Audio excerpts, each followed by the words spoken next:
Hello students, you all are heartily welcome to my channel. Today we are going to discuss about the supplementary book of Standard 11. The name of the book is Flamingo. From this book, in this video I would like to discuss one of the interesting read. One Think Pink, Think Flamingo. From this supplementary reading, in the exams, there are three types of question will be asked. 1. Read the paragraph and answer the following questions. ફકરો વાંચો અને આપેલા પ્રશ્નોના જવાબ આપો. The second, summary writing એટલે સંક્ષિપ્તીકરણ, એટલે આપણે કોઈ પેરેગ્રાફ આપેલો હોય એનું મુખ્ય સારાંશ લખવાનું અને તેનું યોગ્ય સુટેબલ ટાઇટલ આપવાનું. એ સેક્શન બીમાં 11 અને 12 બંને ધોરણોમાં પૂછાય છે અને નિયરેસ્ટ મિનિંગમાં પણ આ પૂછાઈ શકે છે. ખાસ કરીને નિયરેસ્ટ મિનિંગમાં દરેક રીડના અંદર ગ્લોસરી આપેલી નથી, પણ જે રીડ આપેલો છે એમાં જે ડિફિકલ્ટ વર્ડ આવે છે એ બ્રેકેટમાં આપેલા હોય છે. એને તમારે ખાસ કરીને વાંચતા હોય ત્યારે એને યાદ કરી લેવા.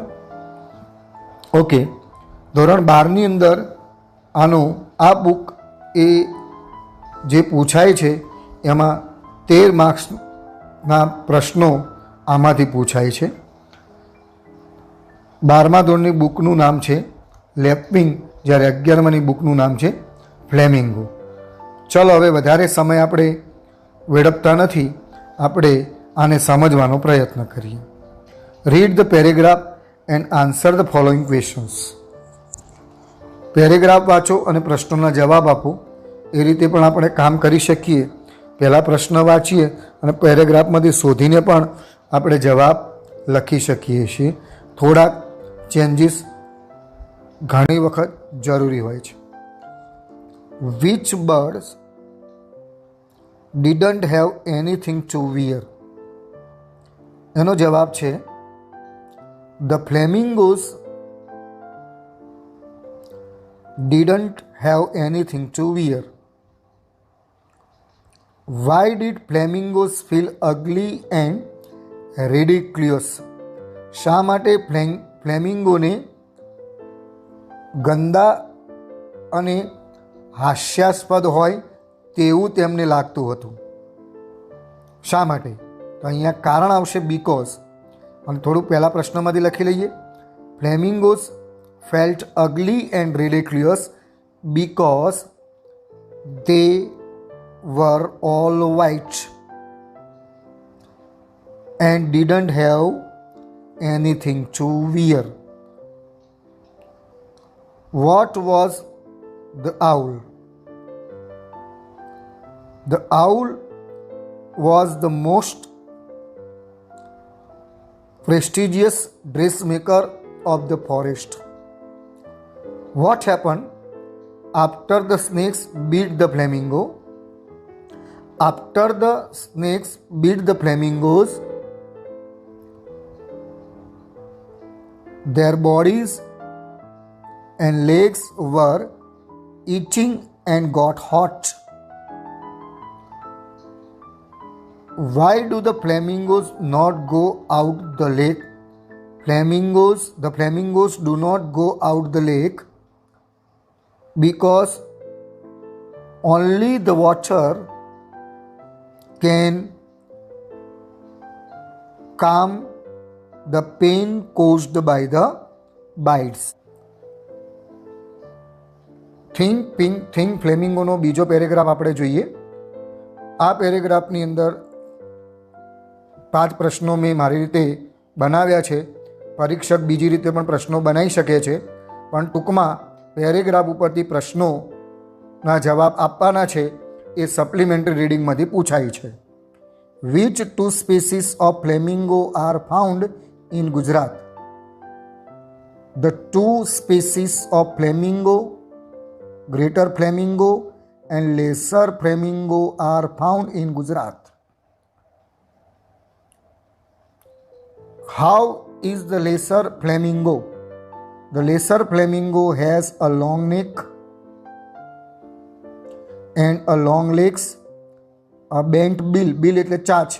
પરીક્ષામાં નિયરેસ્ટ મિનિંગમાં લખેલું હોય બિલ અને એનો જવાબ આવે બીક એટલે ચાંચ. And a large body. આટલો જવાબ લખો તો પણ ચાલે. એનાથી આગળ લખીએ છેક.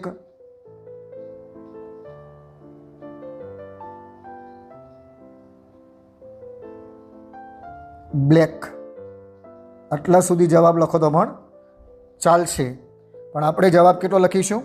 The lesser flamingo has a long neck and long legs, a bent bill and a large body.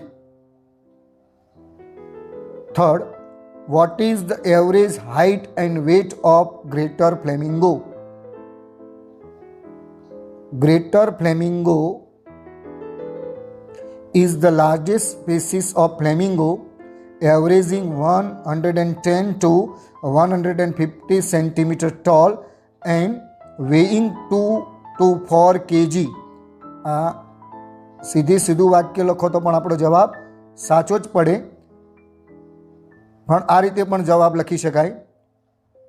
The average height of greater flamingo is 110 to 150 centimeter, whereas the weight of greater flamingo is about 2 to 4 kg. આ રીતે પણ આપણે જવાબ લખી શકીએ છીએ. બંને રીતે આપણે જવાબ લખી શકાય છે. Lesser flamingo is not the largest species of flamingo. True કે false? આમાં સેન્ટેન્સ શું આપ્યું છે? Greater flamingo is the largest species of flamingo. એટલે ગ્રેટર ફ્લેમિંગો છે. અહીંયા લખ્યું છે લેસર ફ્લેમિંગો ઇઝ નોટ, એટલે સાચી વાત છે. આ ઇઝ નોટ, ઇજ લખ્યું હોત એકલું તો ફોલ્સ આવત, એટલે જવાબ ટ્રુ આવે. ઇઝ નોટ અને ઇજમાં થોડુંક ધ્યાન રાખજો. Where is the oldest non-greater flamingo found? How old is it? The oldest non-greater flamingo is found in Australia. ઓસ્ટ્રેલિયામાં જોવા મળ્યું છે. અને એની ઉંમર કેટલી છે? It is at least 75 years old. આ રીડનો આપણે ત્રીજો પેરેગ્રાફ જોઈએ અને એના પ્રશ્નોના જવાબ ફટાફટ આપણે સોલ્વ કરીએ. પરીક્ષાની અંદર આ એક્ઝામ્પલ આપવાનો મેં પ્રયત્ન કર્યો છે. પરીક્ષામાં અલગ રીતે પરીક્ષક પૂછી શકે છે. એ આપણની આપણી પ્રેક્ટિસ ઉપર જાય છે. જો પ્રશ્ન અને પેરેગ્રાફનો મતલબ આપણને ખબર હોય તો આપણે સાચી રીતે જવાબ લખી શકીએ છીએ.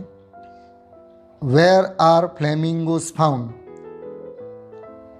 Flamingos are found in various parts of Gujarat. Which colony is reputed in the world? Khavda Flamingo colony in Kutch is reputed in the world. આટલો જવાબ પણ લખી શકાય.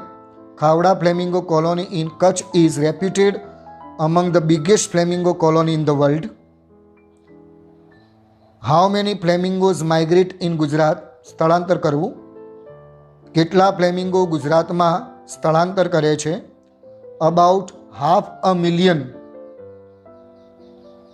500,000 એટલે 1 મિલિયન એટલે 10 લાખ. 500,000 એટલે 5 લાખ, લગભગ 5 લાખ.